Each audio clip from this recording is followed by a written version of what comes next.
Robinson uses a multidisciplinary approach to teach people to heal themselves and connect to source, which he refers as divine training sessions.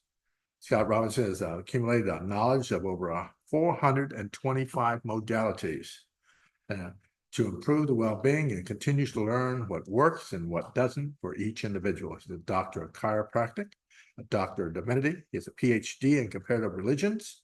He is a former retired medical examiner, evaluator, medical expert witness. He's a licensed religious counselor. Whew, we can go on. But I'd like to introduce Dr. Scott Robinson.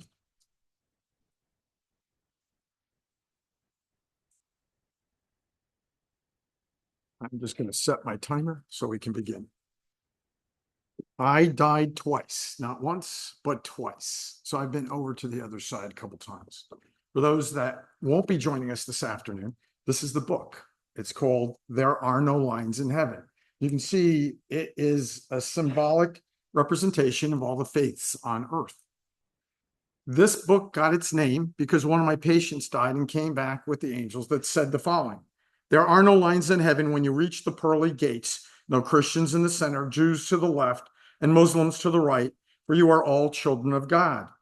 And then the angels went on to laugh how silly human beings are about how they divide with one another and don't unite under the auspices of our Creator. All right, so how did this begin? When I had just graduated high school, I was 17 years old. My mom and dad bought me a car. My dad was a car dealer.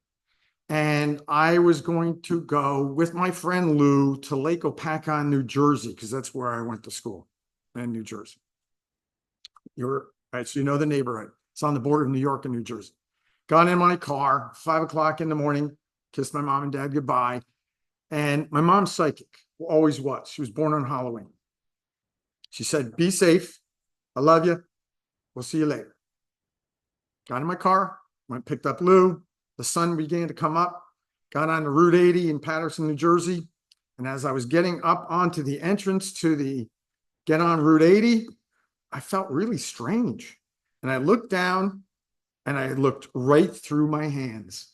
I said, if this is death, there is nothing to fear. According to the police report, I drove the next 23 miles. I have no memory of it. The next thing I remember is coming out of my body for a brief moment, finding myself on the right side of the car. I was driving. So the last thing I remember, I was driving. And all of a sudden, I'm on the right side. The door opens. I land on a police officer's shoe. I could always tell a Super Trooper's shoes. New Jersey State Super Troopers wear these patent leather shoes. And I heard, "He's DOA."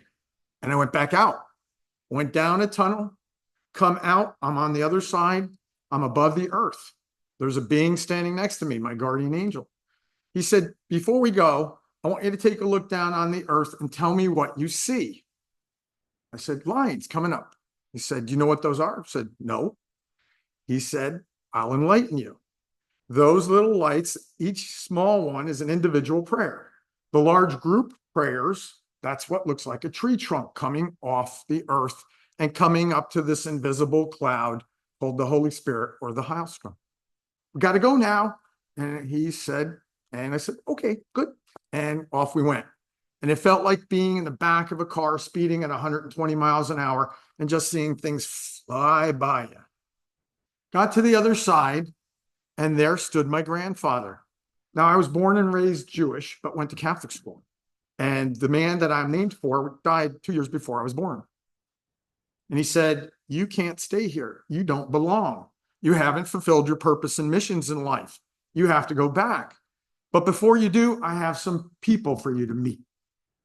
So he took me into a room, and there were 3 beings, 2 facing me, 1 facing away from me, but closest to me, with wavy hair and about my height. And he turned around. I said, "Are you the being everybody calls Jesus?" He said, "I'm called by many names, but because of your heritage, I will call you the Little Prince of Peace, and you can call me Big Brother. You can't stay here. You haven't fulfilled your purpose and missions in life." I said, "What is my purpose and missions in life?" And that's the first time. He said, you'll figure that out when you get there. But if you need me, call upon me and I will be there for you. I've called upon Jesus twice. I said, big brother, need help. And he's been there for me twice. The being behind him, I recognized as Michael the Archangel. The being to his left, I didn't know who he was. And he said, you will figure out who I am sometime in the future. Now, simultaneously, at the same time I'm up in this room in heaven, my mom and dad get a phone call from the police department. Please come identify your son's body. He's in the morgue. And my mom said, no, he's going to be okay. You wait. So she got my dad. His name was Herman. Mom's name is Hinda. And they drove off to the hospital. They pulled up in the front where the emergency room was. And my mom said, no, no, no, he's not in the emergency room. You go around to the back. And that's where the morgue was. So they got in. There was nobody there, just a dark hallway. And they're walking down this dark hallway and they see a man pushing a gurney with a body on it covered up into the refrigeration unit. And as they get close, the man disappears. And my mom and dad looked at each other incredulously and said, where'd he go? They figured, oh, they must have just blinked or turned their head because it was kind of a dark hallway. And maybe he went down a hallway and they just didn't see it. They go over to where this body is laying with the sheet covered and they pull it back. And I sit up. Mom, Dad, I met God. I met Grandpa. And my mom and dad said, son, you had a head injury. Come with us. I said, okay. And I went to get off and I went, oh man, my head hurts. I still have the dent in the side of my skull from where I hit the handlebar. That was the grab handle so you can get out of the car. The old-fashioned 1968 Mercury Montego had a big piece there. So I had hit the window with my face and I hit the handle with my head and it left a groove. Mom and dad said, no problem. Mom took one arm, dad took the other arm. They helped me get off.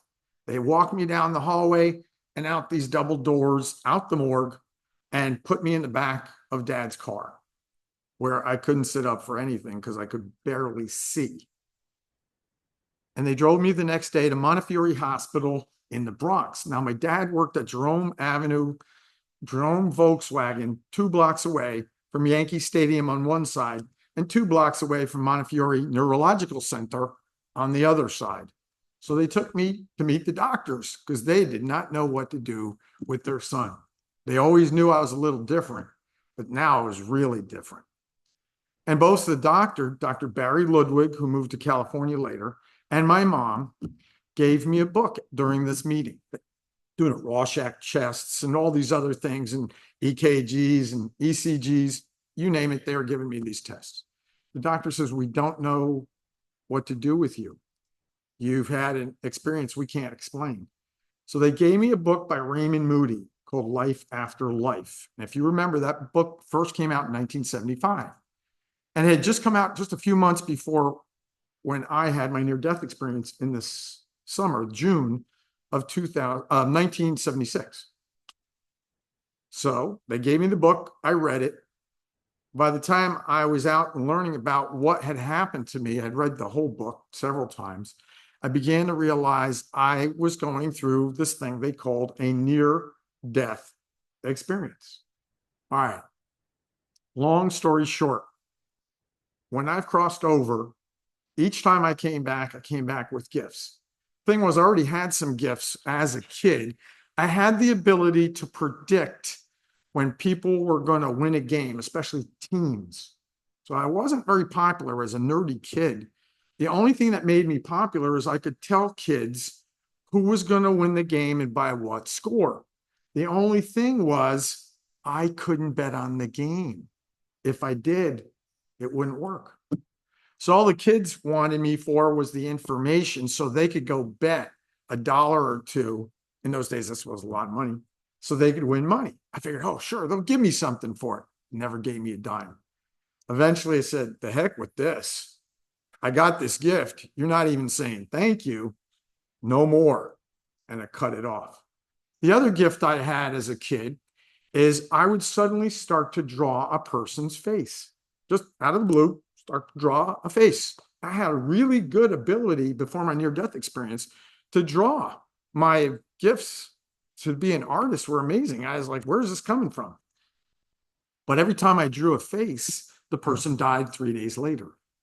It did not go over very well. So after this near-death experience, here I am. I'm brought up in a conservative, semi-Orthodox Jewish family who doesn't know their own ancestry yet, who's talking about Jesus. This is just not very popular in my neighborhood, with my rabbi, with anybody that I'm growing up with and going to school, except for the Catholic kids. I went to Catholic school because I went to Hebrew school and Catholic school simultaneously. They didn't know what to do with me. The priest used to tell me that eventually they would have to become Jewish, ordained, and then go back to become a priest in those days so that they could be officially a priest in the Catholic Church. All right, fast forward. Here it is. I've died. Parents don't know what to do with me. My mom's already psychic. I have these gifts. I go away to school. I'm told from the other side, I would learn a healing technique to heal myself and then share that with other people. And they would say this several times to me. Fast forward, I'm a medical examiner for the state of California, Division of Workers' Comp. Now, they fly me all over the place, but I decide I want to be a pilot like my dad. My dad was an Air Force pilot, a bombardier, B-24s, B-29s in World War II. My mom used to make the engines for my dad's plane. So I wanted to be a pilot, just like dad. I was going to go to the academy.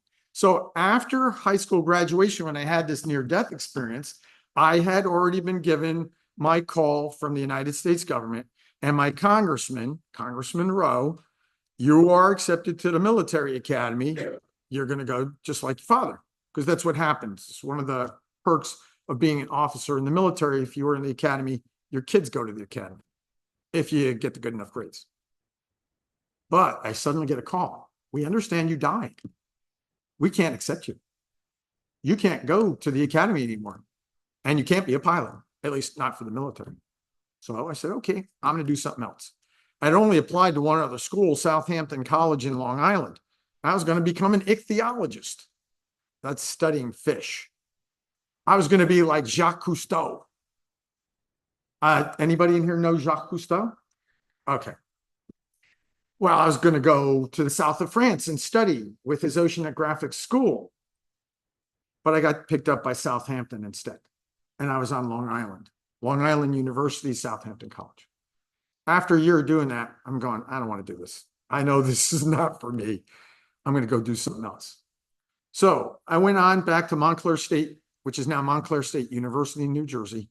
I went on and became an anthropology major, chemistry and biology major with a minor in archaeology. And I was going to go do some other stuff. I didn't really know what I was going to do. And suddenly an angel appeared and said, nope, you're going to become a healer of some kind. The thought came to me then to apply for chiropractic college.